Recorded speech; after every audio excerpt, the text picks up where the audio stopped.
কারণ এই চেহারার মধ্যে এত দামি কপাল, এই কপাল আমি বানাইছি শুধুই আমার সেজদার জন্য।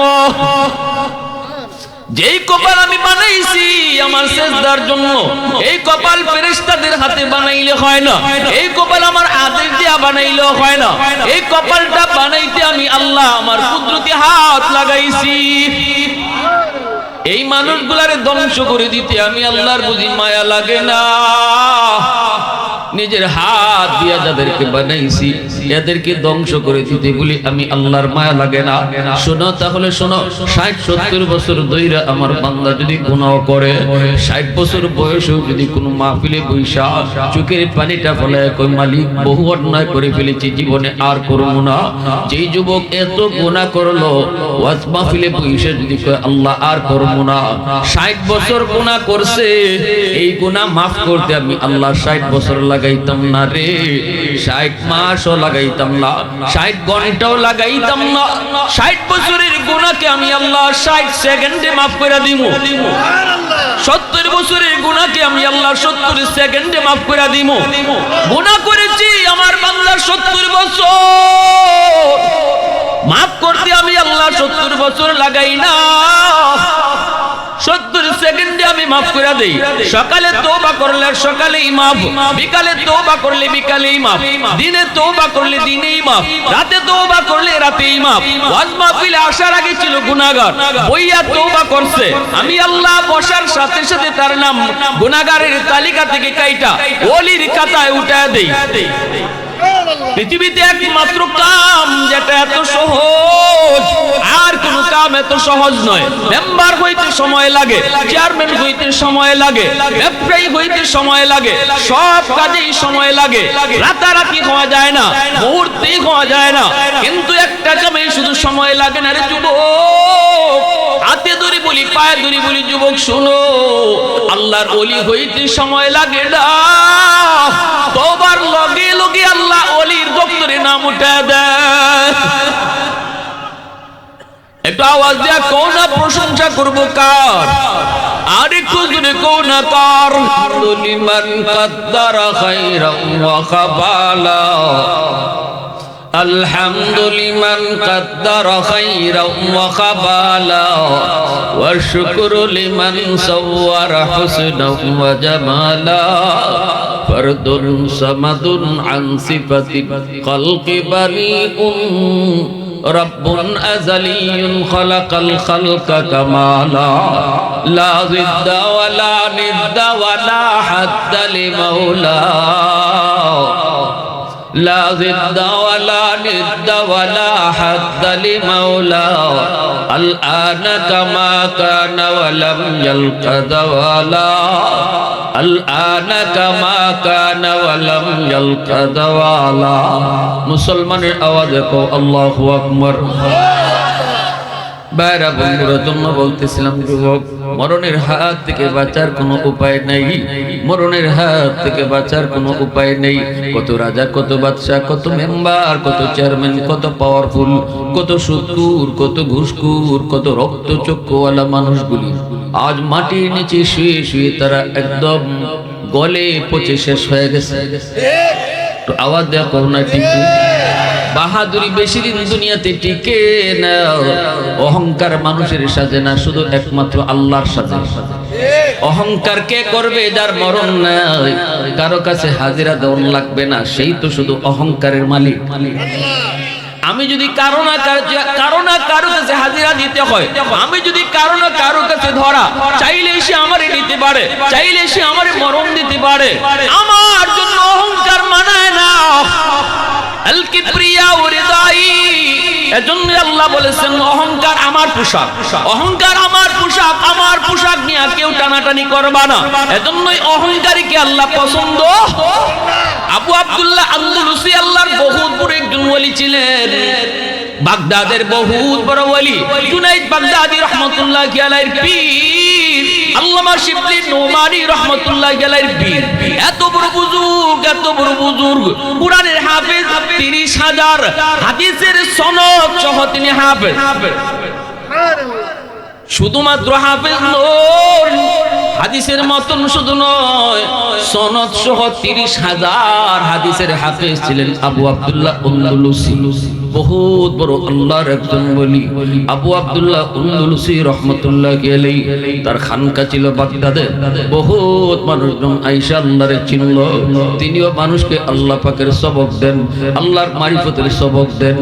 মানুষ আল্লাহ বলা মানুষগুলা আল্লাহকে চিনল। জগৎ বিখ্যাত ওলি হলো তার শিষ্যরা, জগৎ বিখ্যাত ওলি হলো তার মুরিদরা। সেই আবু আব্দুল্লাহ আন্দলুসি রহমাতুল্লাহি আলাইহি যেমন ছিলেন তেমন, যেমন ছিলেন সুন্দর, চরিত্র ছিল তেমন সুন্দর, আমলও ছিল তেমন সুন্দর। সে আবু আব্দুল্লাহ আন্দলুসি একদিন তিনি তার 40,000 মুরিদার নিয়ে সফরে বের হয়েছেন। সফরে বের হয়েছেন, যাইতেছেন একটা খ্রিস্টান পল্লী দিয়ে তিনি ঢুকলেন। তখন দেখলেন খ্রিস্টান পল্লীর কিছু মেয়েরা তারা কলসি নিয়ে একটা কুয়া থেকে পানি নিতে আইছে। ইনারাও পানি নিবেন কুয়া থেকে। কুয়ার পাশে ইনারা দাঁড়ায় রয়েছেন। ওনার 40,000 কাফেলা নিয়ে তিনি দাঁড়ানো, পানি নিতেছে। খ্রিস্টান মেয়েরা পানি নেই। এর ভিতরে খ্রিস্টান সর্দারের মেয়েটা ছিল খুব রূপসী, খুব সুন্দরী।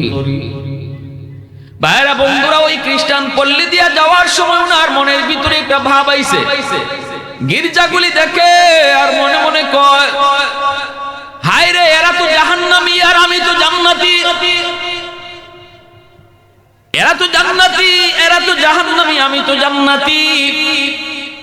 ওই যে মনের ভিতরে একটা ভাব আইছে, আমি তো জান্নাতি আর এরা তো জাহান্নামী, মনের ভিতরে একটা অহংকার আইছে। এই অহংকারটা আল্লাহ পাক পছন্দ করলেন না। হাসানাতুল আবরার সাইয়্যাতুল মুকাররাবিন, আমাদের জন্য যেটা অপরাধ না সেটা ওলিদের জন্য অপরাধ হয়ে যায়। যে আল্লাহর যত কাছের সে তত সাবধানে চলতে হয়, ঠিক কিনা জোরে?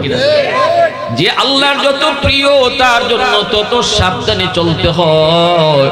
তার জন্য সাধারণ মাকরুটাও হারামের মতো হয়ে যায়।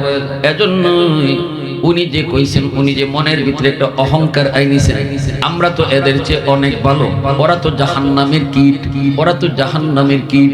এই কথাটা এই মনের ভিতরে আসা মাত্রই আল্লাহ মনের খবর জানেনি না জানেন? জোরে কর। আল্লাহু আলিমুম বিদাতিস সুদূর, অন্তরের খবর জানেন শুধুমাত্র কে? আল্লাহ। আল্লাহ পাক এটা না পছন্দ করে ফেললেন। আল্লাহ বুঝাইতে চাইলেন, ও আবু আব্দুল্লাহ, আজ যারা তুমি আজ তুমি যাদেরকে জাহান্নামের কীট মনে কইরা নিজের ভিতরে অহংকার আনছো, সে তো দুদিনের ভিতরে একদিনের ভিতরে জান্নাতের মেহমান হইতে পারে, ঠিক না? আমারে চিনে না, চিনতে কতক্ষণ? নিজের ভিতরে বাবান লাগে না, নিজের ভিতরে বাবান সোকেনে। তুমি খুব নামাজি, তুমি খুব তাহাজ্জুদ গুজার, তুমি হাজী সাহেব, বাপ লই আটো। আমি আল্লাহ বাপ পছন্দ করি না, ঠিক কিনা জোরে? বাপ পছন্দ করি না। তুমি যে নামাজি হইছো এটা আমি আল্লাহর দয়া, আমি তোমার মায়া করে নামাজি বানাইছি, ঠিক কিনা? আল্লাহ বুঝাইতে চাইলেন তোমার ভিতরে যে কোরআনের নূর দিছি এগুলা সব আমি আল্লাহর দয়া, আমি তোমার দয়া করে দিছি। আমি আরেকজনকে আবার একবার দয়া দেয়া দিব, হেউটি দিব। অহংকারের কি আছে, ভাবানার কি আছে? এজন্য সাবধান। আমি এই হয়ে গেছি, ওই হয়ে গেছি, এই বাপটা আইলে শেষ। এই বাবুই আনা যাইব না। আল্লাহর কাছে যে যত বেশি নিজের নাগান্দা মনে করব, আল্লাহর কাছে যে যত বেশি নিজের দুর্বল মনে করব, আল্লাহ তারে তত উপরে উঠাইব। আর যখনই আমার ভিতরে ভাবাইব আমি ভাবাইব, তখনই আল্লাহ নিচে নামাইবে। মান তাওয়াদা লিল্লাহ রাফাহু, আল্লাহর সামনে তুমি বিনয়ী হও। যত আমলি করো, যত আল্লাহরে খুশি করে চলতেছে, এরপরও আল্লাহ আমার দ্বারা কিছুই হইতেছে না, আল্লাহ আমি পারতেছি না, আল্লাহ তোমারে আরো সেজদা দেওয়ার কথা। আল্লাহ আমার চেয়ে যত মানুষ গ্রামে আছে, হে আমার চেয়ে অনেক ভালো, হে আমার চেয়ে অনেক ভালো। বেনামাজি দেখেও তার তুচ্ছ তাচ্ছিল্য করো না, তার থেকে দূর। এ একটা মানুষ নেই, এ নমাজি পড়ে না, যে ইজাত কত কর নাই কিনা, ইজাত কত কর নাই। এ মানুষের কাতার বলে নিয়ে নামাজি পড়ে না। তুমি নামাজ পড়ে খুব বেটা হয়ে গেছে, আল্লাহ তা পছন্দ করে না।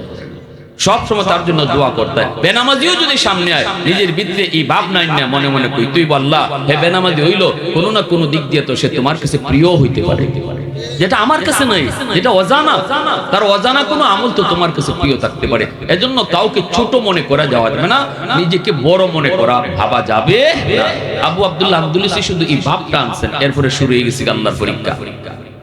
এই জমিনে যত ওলি আল্লাহ গুজরায় গেছেন, ইতিহাস পড়লে আমরা দেখি আবু আব্দুল্লাহ আন্দুলুসির উপরে সবচেয়ে বড় কঠিন পরীক্ষা গেছে ওলিদের ভিতরে। সুন্দর সুন্দর সেই রূপসী খ্রিস্টান মেয়েটার প্রেমে পড়ে গেছে। এত বড় ওলি, এত বড় বুজুর্গ, এত বড় আল্লাহর ওলি, সুন্দর রূপসী খ্রিস্টান মেয়েটার প্রেমে পড়ে গেছে। যারা দেখে ইনি কেমন যেন আনমন হয়ে গেলেন, কিছুই তার ভালো লাগে না। মুরিদানরা অবাক।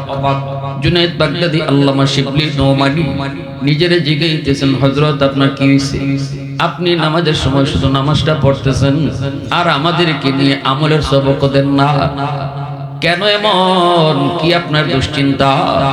আবু আব্দুল্লাহ আন্দুলুসি চোখের পানি ফেলে কান্দে আর কয়, বাবারা শুন, আমার ভিতর থেকে কি যেন একটা উড়াল দিয়ে চলে গেছে। ওই ইলমের নূর, হাদিসের নূর, কোরআনের নূর আল্লাহ পাক নিয়ে নিছে, পাখির মতো উড়াল দিয়া চলে গেছে। আমি তো ওই সুন্দরী মেয়েটার প্রেমে পড়ে গেছি,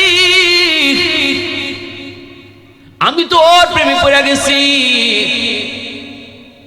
এইবার মুরিদান ডাকো, হুজুর আপনি এটা কি শুনাইলেন? আপনি এত বড় আল্লাহর ওলি, আপনি কি কইতেছেন? ইনি কয়, আমি কি এর আল্লাহর ওলি আমি জানি না, আমার তো কোরআনের কিছুই মনে নাই, হাদিস তো কিছুই মনে নাই। জুনাইদ বাগদাদি কান্দেন, আল্লামা শিবলি নোমানি মাটিতে গড়ায় গড়ায় কান্না শুরু করে দিছে। কান্দে আর বলতেছে, মালিক আমার উস্তাদের উপরে তুমি কি পরীক্ষা ফলাইছো গো? কেন এই পরীক্ষা দিছো আমরা কিছুই তো বুঝি না। এইবার তিনি বলতেছে, বাবারা তোমরা সবাই বাগদাদে চলে যাও, আমি যাব না, আমি মেয়েটাকে বিয়ে করেই ছাড়বো। নাউজুবিল্লাহ জোরে। খ্রিস্টান মেয়েটাকে আমি বিয়ে করেই ছাড়বো, তোমরা দ্রুত চলে যাও যার যার এলাকায়, আমার কাছে এখন কিছুই নাই, আমার কাছে কিছুই নাই, কিছুই নাই, তোমরা চলে যাও, তোমরা চলে যাও। এইভাবে সবাই বিদায় করে দিয়ে দিলেন। আল্লামা শিবলি নোমানি তিনি যার, মুরিদানরা যায়, আর চোখের পানি ধরায় ধরায় সবাই কাঁদে, আল্লাহর কাছে কাঁদে, মালিক কিছুই তো বুঝলাম না। তিনি চলে গেলেন মেয়েটার কাছে, মেয়েটাকে দেখলেন, মেয়েটাও ওনার দিকে নজর দিল, কাছে যায় বলতেছেন, আমি তোমার প্রেমে পড়েছি, আমি তোমাকে বিয়ে করেই ছাড়বো। এমনি মেয়েটায় কয়, কোন কি আপনি? আপনি কোন ধর্মের মানুষ? কয়, আমি মুসলমান। মেয়েটায় কয়, আমি তো খ্রিস্টান। তাহলে আপনি বিয়ে করবেন কেমন করে? কয়, খ্রিস্টান বুঝি না, মুসলিম বুঝি না, আমি বিয়া করবই তোমারে। এমনি মেয়েটা কয়, তাহলে আমার আব্বারে ডাকি, সর্দারকে ডাইকে আনা হলো। সর্দারে কয়, মৌলবী আমার মেয়েকে যদি বিয়ে করতে হয় শর্ত আছে, কিন্তু কয় কি শর্ত? কয়, এক নাম্বার শর্ত হলো তোমাকে ইসলাম ধর্ম ছাইরা খ্রিস্টান ধর্ম গ্রহণ করতে হবে। সাথে সাথে আবু আব্দুল্লাহ আন্দুলুসি কয়, আমি রাজি আছি। কি জাত পরীক্ষা শুরু হয়েছে বুঝেন? কয়, দুই নম্বর শর্ত হলো আমাদের খ্রিস্টানদের নিয়ম নীতি সব মানতে হবে। ইনি বলতেছে আমি মানলাম। তিন নম্বর হলো আমার ওই যে শুয়োরগুলি আছে, ওই শুয়োরগুলি তোমাকে 1 বছর চড়াইতে হবে, রাখালি করা লাগবে। আমার শুয়োরগুলি যেই ঘরে থাকে এই ঘরেও তুমি থাকবা, আর শুয়োরগুলি রাখালি করবা। আমার মেয়েটা যখন পানি আনতে যাবে তখন তোমার সাথে পাহাড় থেকে দেখা হবে, এর বেশি কিছু না, 1 বছর পরে তোমার কাছে বিয়া দিব। আবু আব্দুল্লাহ আন্দুলুসি তিনটা প্রস্তাবে তিনি রাজি হয়ে গেছেন। নাউজুবিল্লাহ জোরে। কি যা বড় পরীক্ষা শুরু হয়েছে রে যুবক, একটু শুনো, শুনো, দিলটা নরম করে কথাগুলি বুঝো। আল্লাহর কাছে কোন জিনিসটা প্রিয়, আল্লাহর কাছে কোন জিনিসটা না পছন্দ, এটাও জানতে হবে, বুঝতে হবে, মানতে হবে। এর যুবক, নামাজের ভিতরে কিন্তু আল্লাহরে পাওয়া যায় না, আল্লাহ নামাজের ভিতরে সীমাবদ্ধ না। আল্লাহকে পাওয়ার জন্য সমাজে চলতে অনেক কাজ, অনেক কাম, অনেক বিষয় আছে। হ্যাঁ, আমি যদি নামাজটা পড়ি মসজিদ থেকে বাইরে আরেকজনে গীবত শুরু করি, এর ফুলা কিতা করছে শুনছো নিবা? এর মায়া কি করছে শুনছনি, এ কি জাত মানুষ শুনছনি, শুধু নামাজটা খালি পড়ে আইছি মসজিদ থেকে, আইয়া ওই চার দোকানে বইয়া আমি আরেকজনের বদনাম শুরু করলাম, আমার নামাজের সওয়াবটা যার বদনাম করতেছি তার অ্যাকাউন্টে জমা দিতেছি। লাভ হইল কি? লাভ হইল কি? কোরআন তেলাওয়াত খালি পড়ে আইছি মসজিদ থেকে, আইয়া ওই আরেকজনের ক্ষতি করার চিন্তা করতেছি। তাইলে আমি মনে করলাম শুধু মসজিদের ভিতরেই যতক্ষণ তা দিয়ে এতক্ষণই শুধু আল্লাহরে আমি খুশি করব, মসজিদের বাইরে গেলে গিয়া এবার আমি আল্লাহর সাথে নাই, এখন আমি খুশি করব শয়তান। এতে কি আল্লাহ খুশি হয়? এতে কি আল্লাহ খুশি হবো? ভাইরা বন্ধুরা, এদিকে দিন যায় রাত যায়, মেয়েটাও আবু আব্দুল্লাহ আন্দলুসির প্রেমে পড়ে গেল, কারণ এনার চেহারাটাও ছিল পূর্ণিমার চাঁদের চেয়েও বেশি সুন্দর। সুবহানাল্লাহ। এই মেয়েটাও কিন্তু ওনার প্রেমে পড়লো। আবু আব্দুল্লাহ আন্দলুসি তিনি শুয়োরের ঘরে থাকেন, শুয়োর রাখালি করেন, দিনের বেলা তিনি শুয়োর রাখালি করেন। মেয়েটার সাথে শুধু দেখা হয়, মেয়েটা শুধু দেখে, উনিও দেখে, এইভাবেই চলছে। এইদিকে ওনার মুরিদানরা বাগদাদ চলে আসলো। আইসা বাগদাদের মানুষ সবাই এই ঘটনা জানার পর সমস্ত সাধারণ মানুষরা পর্যন্ত কাঁদতে শুরু করলো। ঘটনা কি? এত বড় জগৎ বিখ্যাত আল্লাহর ওয়ালি কেমন করে তিনি এখন রাখালি করে শুয়োর, কেমন করে তিনি ইসলাম ধর্ম ছাইরা খ্রিস্টান ধর্ম গ্রহণ করলো, কি পরীক্ষা শুরু হয়েছে, কেউ কিছু বোঝে না, সবাই শুধু কান্দে, সবাই শুধু কান্দে। কয়েকদিন অতিবাহিত হওয়ার পর একটা কাফেলা আবার আসলো হুজুরের হালত জানার জন্য। সেখানেও আল্লামা শিবলি নওমানি ছিলেন, জুনায়েদ বাগদাদি ছিল। এত বড় বড় আল্লাহর ওলিদের ফিসাব ইনি। আল্লাহু আকবার। मैं तालिब मौला हूँ मेरे इश्क निराला, मैं तालिब मौला हूँ मेरे इश्क निराला, है जुमला जहाँ जिनके तजल्ली से उजाला, है जुमला जहाँ जिनके तजल्ली से उजाला, मादर दो जहाँ गैर खुदा यार नदरे, যদি আদে খুদাহি চিদিগর কার নদর, যদি আদে খুদাহি চিদিগর কার নদর। ভাইরা বন্ধুরা জন্য বলতেছি, কাফেলা আসলো, আয়েশা হুজুরের হালতগুলা দেখতেছে। কাছে যায় আল্লামা শিবলি নওমানি কান্দে, হুজুর একটু কন্যা কি হয়েছে আপনার, একটু কন। তখন আবু আব্দুল্লাহ আন্দলুসি ইনিও কান্দে, কান্দে আর কয়, বাজান রে আমি জানি না কি হয়েছে, তবে এতটুকু জানি আমার ভিতরটা অন্ধকার, ভিতর আমার অন্ধকার, কিছুই দেখি না। এইবার উনার মুরিদানরা আল্লাহর কাছে এমন কান্না, পাহাড়ে গিয়া শিবলি নওমানি আল্লাহর কাছে কয়, মালিক তোমার কুদরতি ফাও ধরি লইছি, ও মালিক তোমার কুদরতি ফাও ধরছি, আমার বিশ্বাস আল্লাহ তোমার এত পিয়ারা বান্দারে তুমি কেন এই পরীক্ষা ফেলাইছো কও, আল্লাহ কেন ফেলাইছো কও, তোমার কুদরতি ফাও ধরছি, পাহাড় থেকে যাবো না। এমন কান্না শুরু করছেন। পাশেই ছিল একটা পুকুর, গভীর রাতে দেখেন একজন মানুষ পুকুরের এই পার থেকে ওই পারে সাঁতরায় আইতেছি। আল্লামা শিবলি নওমানি তাকায় দেখে ইনি আর কেউ না, সাঁতরায় যিনি আইছি ইনি আবু আব্দুল্লাহ আন্দলুসি। আল্লাহ মুরিদানদের দোয়া আল্লাহ কবুল করে ফেলেছে, চোখের পানি আল্লাহ কবুল করে ফেলেছে। আবারও আল্লাহ পাক রব্বুল আলামিন কোরআনের নূর, হাদিসের নূর হুজুরের সিনায় দিয়া দিছে। সিনায় দেওয়া মাত্র হুজুরের কাছ থেকে আমি কই আছি, সাথে সাথে তিনি নদী সাঁতরানি শুরু করলেন। পানিতে সাঁতরাইতেছেন আর কাঁদতেছেন, মালিক আমি তো পাপে ডুবে গেছি, আল্লাহ তুমি আমার পাপগুলি মোচন করো। আল্লামা শিবলি নওমানির হাতে ধইরা বলতেছে, বাজান এতদিন আমি তোমাকে তওবা করাইছি, আজকে আমারে তুমি তওবা করাও। তওবা করাইছি হাজারো মানুষের, আমারে তুমি তওবা করাও, আমারে কালেমা পড়ে মুসলমান বানাও। আমি তো ঈমান হারা হয়ে গেছিলাম। এই বইলা তিনি আবার ইসলাম ধর্ম গ্রহণ করলেন। আল্লাহর কাছে কান্নাকাটি করে বাগদাদে চলে আসলেন খানকায়। ভাইরে এইদিকে হলো কি মেয়েটা পরের দিন যখন গেল তার যায় দেখে না না তার প্রেমিক তো আর এখানে নাই। এবার কিন্তু তার অন্তরে জ্বালা শুরু হয়ে গেছে, সেও তো পুরা মস্ত হয়ে গেছিল, না পায় সে তো পাগল পাড়া, রাত যায় দিন যায় কেমনে কইতে পারে না, পাগলের মতো হয়ে গেছে। একদিন স্বপ্নে দেখে একজন মানুষ এসে কইতেছে, এই মেয়ে তুমি কি চাও? ওই আমি আমার ওই প্রেমিক চাই, আশিকরে চাই। তোমার আশিকরে যদি চাও তাহলে তো তোমাকে ইসলাম ধর্ম গ্রহণ করা লাগবে। মেয়েটাই কয় আমার আশিক আমারে পাওয়ার জন্য খ্রিস্টান ধর্ম গ্রহণ করেছিল, এখন আমি আমার আশিকরে পাওয়ার জন্য ইসলাম ধর্ম গ্রহণ করতে রাজি।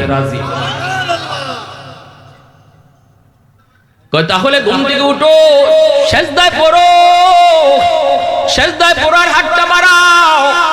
সে তো বাগদাদ থেকে বহুদূর, ওই হাতে দইরা সেজদার হালতে ওই মেয়েটারে তিনি বাগদাদ পৌঁছায় দিছে। আর বলতেছে ওই যে খানকা, উঠে ওনার খানকা, ওখানে যাও, যায় ওনার দেখা পাবা। মেয়েটাই কইতেছে আপনি কে? ইনি কয় যায় কইও আমি ওনার ভাই হযরত খিজির আলাইহিস সালাম। হযরত খিজির আলাইহিস সালাম মেয়েটা ওনার খানকার পাশে যে যখন ডাক দেয়, গভীর রাত তাহাজ্জুদের সময়, অবাক পরিধানরা বুরকা পরা একটা মেয়ে খানকার পাশে এসে তারে ডাকতেছে। এইবার তিনি বলতেছেন হুজুর আপনার একটা মেয়ে খুঁজে। তিনি যখন খানকার পাশে দরজার কাছে গেলেন, যাওয়া মাত্রই মেয়েটা তাকায় বলতেছে, কই গো, আপনি আমারে পাওয়ার জন্য খ্রিস্টান ধর্ম গ্রহণ করেছিলেন, এখন আমি আপনারে পাওয়ার জন্য ইসলাম গ্রহণ করতে রাজি। আবু আব্দুল্লাহ আন্দলুসি ইসলাম ধর্ম তারে গ্রহণ করে, তার একটা আলাদা খানকা আলাদা রুম দিলেন।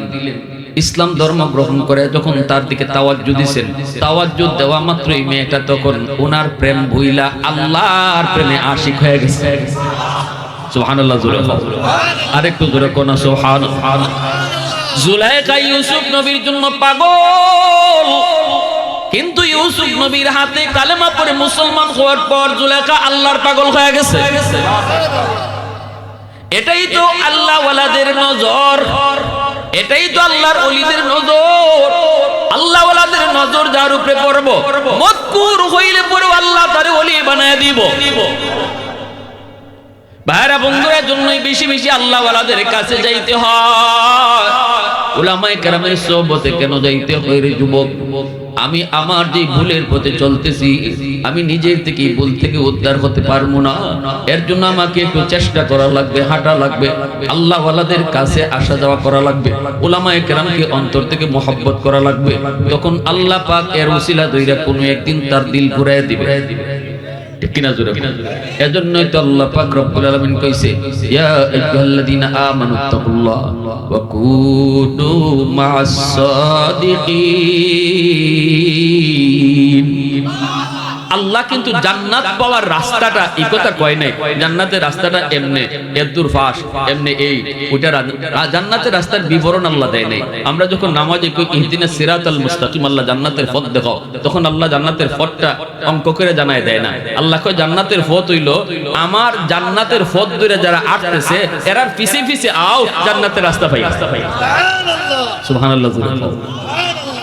আমি আপনি যদি খুঁজে বাইর করতে যাই বিপদ, এজন্য আল্লাহ কইছে তুমি খুঁজে বাইর করো না, বিপদে পড়বাই, মাজারও যাইবে। ঠিক না নি? তুমি বাইর করতে গেলে কইবা বাবার দরবার, তুমি বাইর করতে গেলে ওরে আল্লাহ বাবাজি পানির উফিতে দৌড়তে দিলে ই বাবাই মনে হয় জান্নাত লয়ে যাইবে। আল্লাহ কয় না, খাঁটি আল্লাহর ওলিরা যে রাস্তা দিয়ে হাঁটছে এই রাস্তায় হাঁটো আমার ভাই। তখন ওই মেয়েটা ঈমান আনছে, ওই জায়গায় থাকছে এবং আল্লাহর প্রেম লইয়া ওই সময়ে মহিলাদের ভিতরে একজন জগৎ বিখ্যাত আল্লাহর ওলি হইয়া ওই মহিলাও মৃত্যুবরণ করছে। ভাইয়েরা আমার, এর জন্য বলতেছিলাম কখনো দিলের ভিতরে অহংকার নিয়ে চলবো, ভাব আনবেন না। কেউ কখনো ভাব নিয়ে চলবেন না। সামনের মানুষটারে মনে করবেন সে আমার চেয়ে ভালো, আমি তার চেয়ে খারাপ, আমার চেয়ে সে ভালো, কোনো না কোনো দিক দিয়ে সে আল্লাহর কাছে প্রিয়। এই যে মুর্দেগান আজকে কবরে শায়িত, সবাই চলে গেল, আমরা একদিন চলে যাব, তাদের জন্য করব কি? আল্লাহ রাসূল বলেন 5টা আমল করবেন। কয়টা আমল? জোরে বলেন কয়টা? মনোযোগ আছে সবার? শুনতে রাজি আছি সবাই? আমি 5টা আমল জিগাই বয়ানের শেষে কন্ত যে কোনো একজন যে কইবেন তার একটা দোয়া দেখালি পুরস্কার দিব, ওই পুরস্কারটাই দোয়া। আল্লাহ রাসূল বলেন আসসালাতু লাহুমা, 1 নাম্বার হলো তাদের জন্য বেশি বেশি করে তুমি দোয়া করো। 1 নাম্বার হলো দোয়া। কোন দোয়াটা? আল্লাহ যেই দোয়াটা নিজে শিখাইছে, রব্বির হামহুমা কামা রাব্বায়ানি সগীরা। আল্লাহ রাসূল বলেন এই দোয়াটা যখনই তুমি মুর্দার জন্য, মার জন্য, বাবার জন্য করবা, সাথে সাথে এই দোয়ার খবর আল্লাহ কবরে পৌঁছায় দিবে। 2 নম্বরে রাসূল বলেন ওয়াল ইস্তিগফারু লাহুমা, বাপ মার জন্য বেশি বেশি তুমি দান সদকা করো। মসজিদ, মাদ্রাসা, ওয়াজ মাহফিল, বিভিন্ন দ্বীনি ধর্মীয় কাজে তুমি দান করো। এই দানের খবরটা আল্লাহ কবরে পৌঁছাবে, মা বাবার খেদমত হয়ে যাবে। 3 নম্বরে রাসূল বলেন ইনফাদু আহদিহিমা মিন বাদিহিমা। আপনাদের আরবি কোন লাগতো না, খালি বাংলা কইবা। 3 নম্বর রাসূল বলেন মা বাবা যদি কারো হক নষ্ট করে থাকে, এই হকটা তুমি ফিরায় দাও।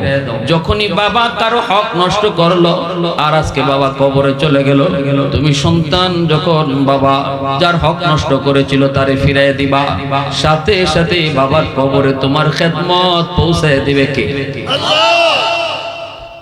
বোনের হক বাবা দেয় নাই, ফুফুদেরকে তুমি ডাইকা আনো, ফুফুর সম্পদটারে বুঝায় দাও। প্রতিবেশীর জমি দখল করে নিয়েছিল তোমার বাবা, ক্ষমতার বলে, শক্তির বলে ভাইয়ের সম্পদ আত্মসাৎ করেছিল।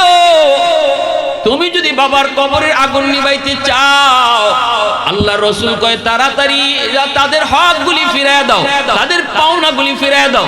যখনই তুমি মানুষের পাওনা ফিরায় দিবা যেটা তোমার বাবা আত্মসাৎ করেছিল, সাথে সাথে কবরে বাবার আগুন নিভায় দিবে কে?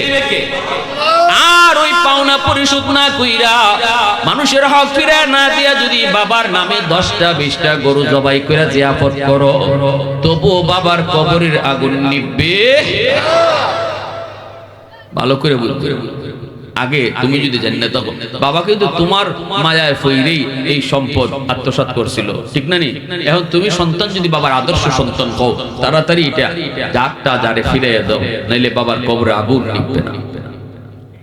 4 নম্বরে রাসূল বলেন সিলাতুর রাহমিল্লাতি লা তুসালু ইল্লা বিহিমা। মা দুনিয়াতে নাই, কিন্তু মার আত্মীয় স্বজন কারা কারা আছে তুমি খবর নেও। বাবা দুনিয়াতে নাই, বাবার আত্মীয় কারা কারা আছে দুনিয়াতে খবর নেও। মার আত্মীয় হলো মামা মামি, মার আত্মীয় হলো খালা খালু, মার আত্মীয় হলো মামাতো ভাই বোন, খালাতো ভাই বোন, মার আত্মীয় হলো নানা নানি। এই মার আত্মীয়, মার রক্তের মানুষগুলার তুমি খবর নিও। যখনই তুমি খালার একটা ফোন দিয়ে কইবা খালা কেমন আছেন, রাসূল বলে যেন মারেই তুমি কবরে ফোন লাগাইছো। ফোন লাগায় কইতেছো আম্মা তুমি কবরে কেমন আছো। মার বোনকে তুমি ফোন দিছো, মার বোনের একটা শাড়ি পরাইছো। রাসূল কয় খালারে শাড়ি পরাইলে কবরে মারেই শাড়ি পরানো হয়, কারণ ইনি মার রক্তের মানুষ। বাবা দুনিয়াতে নাই, কিন্তু বাবার রক্তের মানুষ কারা কারা দুনিয়াতে আছে খবর নাও। পারলে তুমি ডায়েরিতে উঠে রাখো নামগুলি, নাম্বার সহ। সপ্তাহে মাসে একবার ফোন দিয়া কো চাচা কেমন আছেন। আল্লাহ রাসূল কয় চাচারে না, ফোনটা তুমি কবরে বাবারই লাগাইছো। সুবহানাল্লাহ। বাবার খবরটাই তুমি নিতেছো, আব্বা তুমি কবরে কেমন আছো। আল্লাহ নবীর হাদিসটা বুঝেন কি ইম্পর্টেন্ট একটা হাদিস রাসূল বলেছেন। এরপরে রাসূল বলেন 5 নাম্বার আমল হলো বাপ মার বন্ধু বান্ধব যারা আছে, মার বান্ধবী যারা ছিল দুনিয়াতে, এদেরকে দেখলে পরে মার মতো তুমি শ্রদ্ধা কইরো। বাবার বন্ধু বান্ধব যারা ছিল তাদেরকে পাইলে পরে বাবার মতো শ্রদ্ধা কইরো, সালাম দিও, পারলে মুসাফা কইরো, চা খাওয়াইও। ঈদের দিনে পারলে বাবার বন্ধুর একটা লঙ্গি কিনে দিও।